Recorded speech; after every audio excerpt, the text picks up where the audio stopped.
তারেক রহমানের সাথে ভবিষ্যৎ নাই, ভবিষ্যৎ বাংলাদেশের জনগণের। তারেক রহমান ক্ষমতায় থাকবে না, তারেক রহমান ক্ষমতায় থাকবে না। পতন শুরু হয়ে গিয়েছে।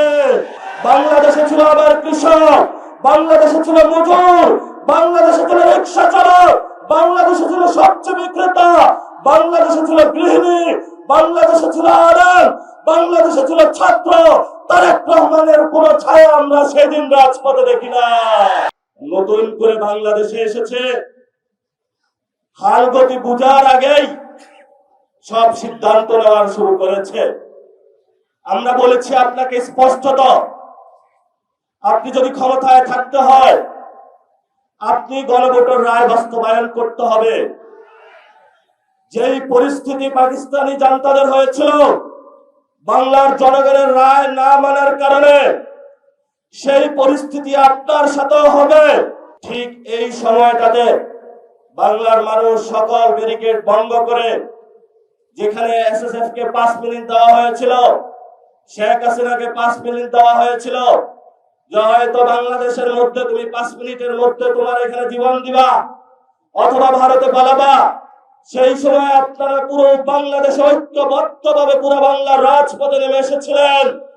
সেই সময়কালীন 5 তারিখে তারেক রহমান বাংলাদেশে ছিল না। এই প্রধানমন্ত্রীর চেয়ার এটা আপনার না, এটা বাংলাদেশের জনগণের। ফলত আমাদের চেয়ার নিয়ে কেউ যদি ছিনিমিনি খেলে, আমরা তো সেই চেয়ারকে রক্ষা করতেই হবে আমাদের।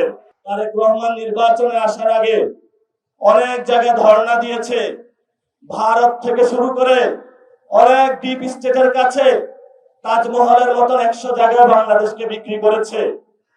এখন সবাই এসেছে তারেক রহমানের কাছে যে তুমি না আমার কাছে বিক্রি করেছিলা, আরেকজন বলে তুমি না আমার কাছে বিক্রি করেছিলা।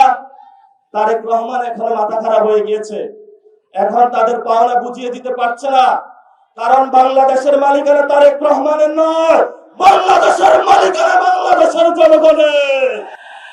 আমাদেরকে এনশিওর করতে হবে, যদি বাংলাদেশের মাটি, বাংলাদেশের বায়ু, বাংলাদেশের পানি ভারত বা অন্য রাষ্ট্রের কাছে কেউ বিক্রি করতে চায় ক্ষমতার লোভে, আমরা রাজপথে থেকে সেই সকল মানুষ থেকে বাংলাদেশের স্বাধীনতা এবং সার্বভৌমত্ব নিশ্চিত করতে হবে। এতে যদি আমাদের জীবনে যায়, আমাদের কোনো পরোয়া আছে?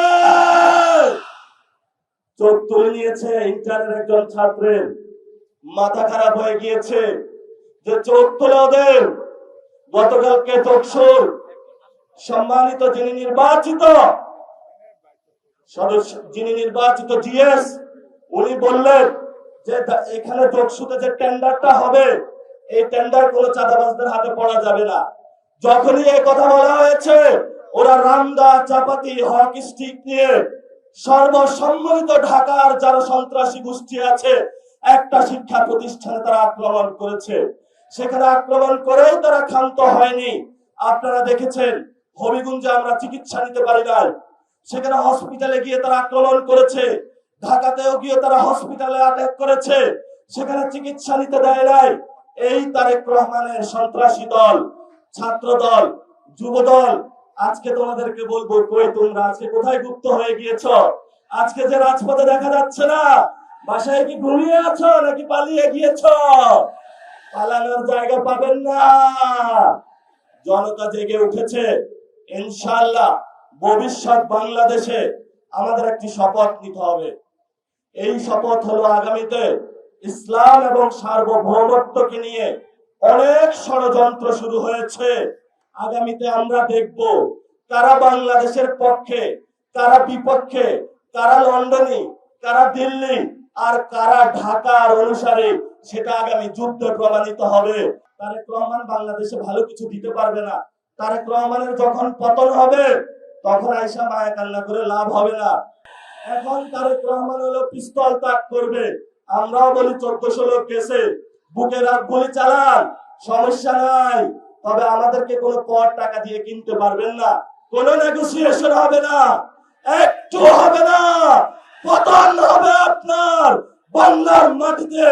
জনগণ আপনাকে পতন করে শেখ হাসিনার মতো উচিত শিক্ষা দিয়ে তবে আমরা বাংলাদেশের যে দ্বিতীয় স্বাধীনতার যুদ্ধ সেটার ভবিষ্যৎ মাত্রা এগিয়ে নিয়ে যাব।